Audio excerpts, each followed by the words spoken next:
اللهم صل وسلم وبارك على سيدنا وحبيبنا محمد ابن عبد الله وعلى آله الطيبين الطاهرين وصحابته ومن تبعهم بإحسان إلى يوم الدين. الحمد لله على نعمة الإسلام وكفى بها نعمة. الحمد لله على نعمة الإسلام وكفى بها نعمة. الحمد لله على نعمة الإسلام وكفى بها نعمة. اللهم إني أعوذ بك أن أضل أو أضل أو أزل أو أزل أو أظلم أو أظلم أو أجهل أو يجهل علي. I seek refuge in Allah subhanahu wa ta'ala that I should go astray or be led astray, or that I should be oppressed, or that I oppress, or that I should be ignorant, or that I'm ignorant, or ignorance is done to me, or that I should trip, or that I should be tripped. Inshallah, the title of this talk was Secularism, the greatest danger facing Islam.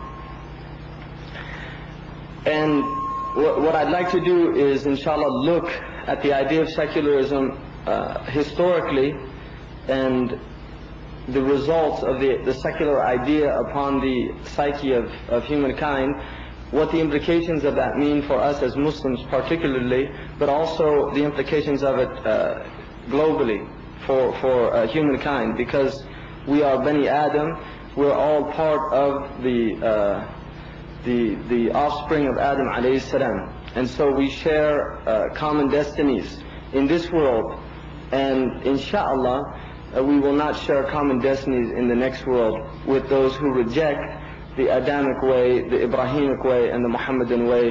Sallallahu alayhi wa sallam wa salatu wa salamu ala al-anbiya'i ajma'in. The idea of secularism is really a rather modern idea. In fact, it means in Latin, one of the meanings of it is modern, or of the age, or of the time, and it has the idea of temporality, or an in-time situation. The word in Latin, seclorum, you'll find on the dollar bill, which in the back of it there's a Freemasonic seal, and most of the founding fathers, and this is historical, it's not conspiratorial theories, or it's accepted history in the United States, that most of the founding fathers were Freemasons, but the actual seal did not come until 1935, when it was placed on the dollar bill during the Roosevelt administration. And on the back of the dollar bill it says Novus Ordo Seclorum, which means a new secular order, and really what the word secular is a nice way of saying worldly, or of the world, quite literally, a new order of the world. And this was to be in contradistinction with the old way, which is orders that were based on religious structures. In other words, understandings that peoples had that were based on religious hierarchical structures, on the belief that not only were we created, but there was a creator, and that there was a certain standard of behavior that was demanded of individuals that made up a society based on certain religion and moral injunctions that came down to them. So the Christian tradition, despite the gross breaches of Christianity, nonetheless had a moral order that is not really that different from the moral order of the Muslims. And this is why we share with other religions certain basic moral concepts and precepts. Where we begin to depart grossly is how we deal with breaches of the moral order. And this is what we call in Islam the hudud in Sharia. In other words, when there are gross breaches of the moral order, how do Muslims deal with that? We deal with it by going back to Allah subhanahu wa ta'ala and His Messenger, and looking at what the Sharia dictates for us, this sacred law, this sacred way. The Christians traditionally, because they separated their teaching from the Judaic tradition, which did have a sacred law, and this can be found in remnants of it in Deuteronomies and Numbers and Leviticus and the books of the Old Testament, where there are injunctions of how to deal with thieves, of how to deal with fornicators, adulterers, all of these things. The Christians departed from this based on a verse that's in the New Testament from Paul in Romans 7, where he uses an analogy of a woman married to a man, and she's bounded by the law as long as she's married to the man, and when the husband dies, she's no longer bound by the law, in other words, of being a married woman. She can go and marry other men. Well, in what Paul uses this as an analogy for the death of Jesus Christ. In other words, that when Jesus was alive, we were still bound to the law, meaning the Judaic law. But since Jesus has died, we are no longer bound to the law.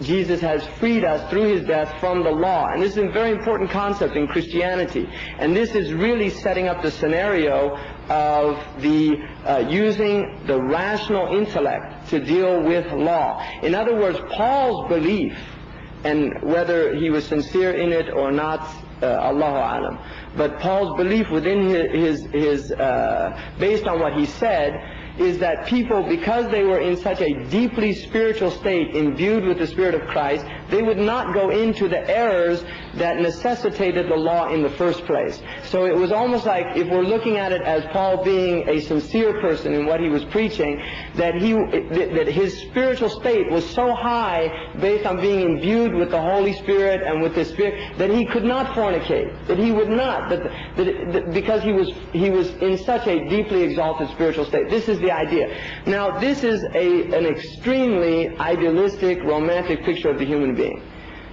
The idea that through accepting Jesus Christ, one becomes angelic. One has now entered into the realm of spirit, and the flesh is no longer a difficulty for him. Now, we have seen historically the results of this kind of idea, but what it did in separating from the sacred law, it created the viability within a Christian society for secular law. For secular law. In other words, for worldly laws to be brought about by the emperor or by legislation, like now it is used in Parliament or in the United States in Congress, the legislation of laws. So the secular idea is literally that religion has fettered the human being from progression. In other words, what happened in Christianity, because the Christian world was so deeply suspicious of science, and in fact, because they tied their metaphysics to Aristotelian metaphysics. In other words, the transubstantiation of the wine and the bread into the blood and the flesh. The Catholics don't like to talk about this, but they believed, based on Aristotelian physics, that this was possible. They based the idea that the blood and the flesh were literally blood and flesh. It was not a metaphor. And this was a doctrine within the Catholic Church that they're ashamed of now. When Aristotelian thought began to become challenged, and this happened, oddly enough, from the introduction of Muslim arguments against Aristotelian thought. Tahafut al-Falasifa was one of the books that was translated into Latin, where Imam al-Ghazali refutes much of what the Aristotelians believed in terms of metaphysics, and he in fact categorically denied the ability for the human intellect to arrive at a sound metaphysic. In other words, what is beyond the physical world. That within certain limitations, the human beings could discover things about the natural world. But about the spiritual or other world, it would only in the end be conjecture, which is what Allah said, that they only follow conjecture, ultimately. And from a Muslim perspective, really this does not simply apply to metaphysics, but to the physical world as well. People don't like to admit this, but the vast majority of sciences in the Western civilization are actually based on conjecture. They are theories.